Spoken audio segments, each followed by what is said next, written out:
disesuaikanlah dengan prinsip keadilan.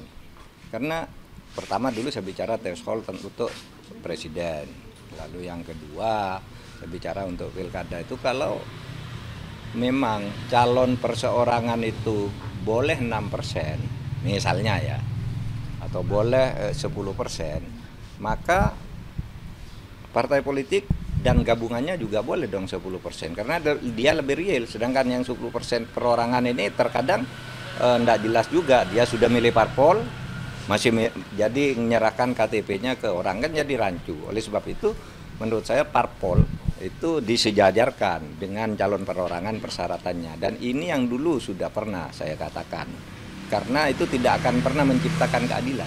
Oleh sebab itu saya kira ini keputusan yang bagus dan KPU harus segera melaksanakan ini, dan ini terjadi di lebih dari 36 pilkada yang juga akan menghadapi masalah yang sama dengan Jakarta, akan dihadapkan dengan kotak kosong atau dengan calon boneka. Nah, dengan adanya ini akan menjadi lebih adil dan lebih baik, sehingga masyarakat yang di daerah itu supaya tenang, masih ada waktu 9 hari lagi ya untuk menyiapkan segala sesuatunya. Dan supaya diingat bahwa putusan Mahkamah Konstitusi itu berlaku sejak Palu diketok. Tadi jam berapa tuh? 9:51 gitu ya, sejak itu juga itu harus dilakukan. Berarti untuk pilkada tahun ini Pak, 2020. Oh iya, tahun ini kan sudah dijemput bahwa pemilu yang terakhir sekian kan, pemilu sebelumnya tuh kan ini pemilu yang sekarang.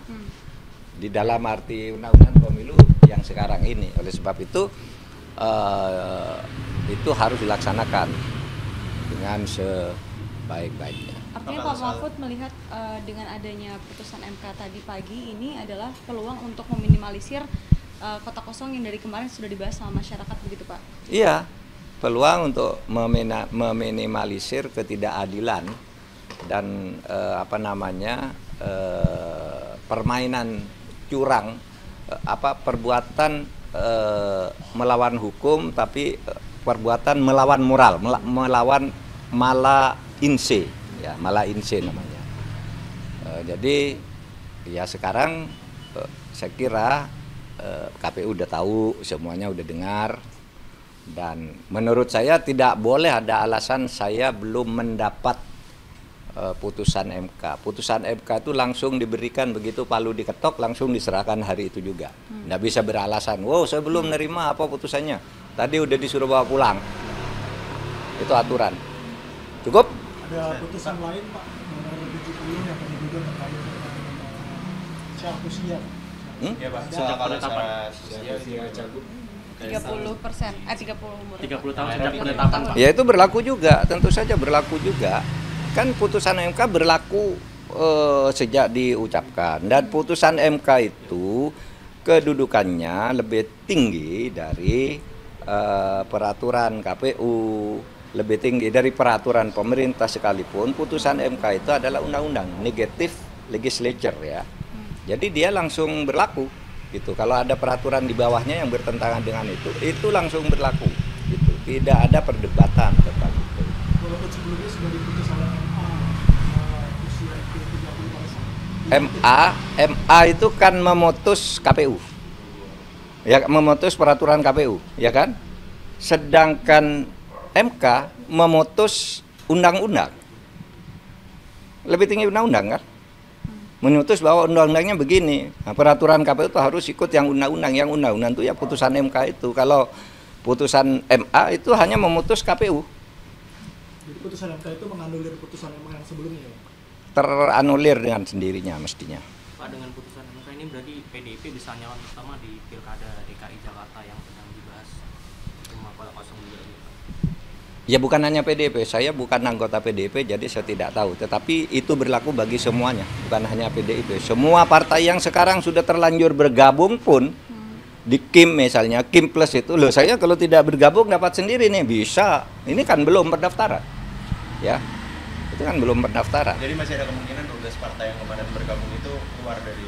Secara teoritis boleh, Kalau kemungkinan saya tidak tahu kan apa namanya political trade-off-nya kita tidak tahu ya. Ada yang sudah diikat macam-macam. Tapi secara teoritis, secara hukum boleh kalau sekarang misalnya ada yang mau keluar di antara partai-partai yang di bawah 20% lalu bergabung sendiri itu sangat bisa berdasar putusan MK sekarang.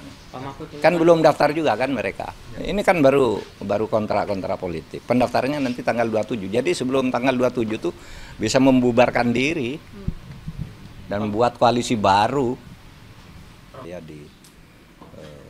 apa namanya? Disesuaikanlah dengan prinsip keadilan. Karena pertama dulu saya bicara threshold untuk presiden. Lalu yang kedua saya bicara untuk pilkada itu kalau memang calon perseorangan itu boleh 6% misalnya ya, atau boleh 10%, maka partai politik dan gabungannya juga boleh dong 10%, karena dia lebih real. Sedangkan yang 10% perorangan ini terkadang enggak jelas juga, dia sudah milih parpol, jadi menyerahkan KTP-nya ke orang, kan jadi rancu. Oleh sebab itu menurut saya parpol itu disejajarkan dengan calon perorangan persyaratannya, dan ini yang dulu sudah pernah saya katakan, karena itu tidak akan pernah menciptakan keadilan. Oleh sebab itu saya kira ini keputusan yang bagus dan KPU harus segera melaksanakan ini, dan ini terjadi di lebih dari 36 pilkada yang juga akan menghadapi masalah yang sama dengan Jakarta, akan dihadapkan dengan kotak kosong atau dengan calon boneka. Nah, dengan adanya ini akan menjadi lebih adil dan lebih baik, sehingga masyarakat yang di daerah itu supaya tenang, masih ada waktu 9 hari lagi ya untuk menyiapkan segala sesuatunya. Dan supaya diingat bahwa putusan Mahkamah Konstitusi itu berlaku sejak Palu diketok. Tadi jam berapa tuh? 9:51 gitu ya, sejak itu juga itu harus dilakukan. berarti untuk pilkada tahun ini itu Pak, bukan 2020. Oh iya, tahun ini kan sudah disebut bahwa pemilu yang terakhir sekian kan, pemilu sebelumnya tuh kan ini pemilu yang sekarang, di dalam arti undang-undang pemilu yang sekarang ini. Oleh sebab itu harus dilaksanakan dengan sebaik-baiknya. Artinya Pak Mahfud melihat dengan adanya putusan MK tadi pagi ini adalah peluang untuk meminimalisir kotak kosong yang dari kemarin sudah dibahas sama masyarakat, begitu Pak? Iya, peluang untuk meminimalisir ketidakadilan dan permainan curang, perbuatan melawan hukum tapi perbuatan melawan moral, melawan mala inse, ya mala inse namanya.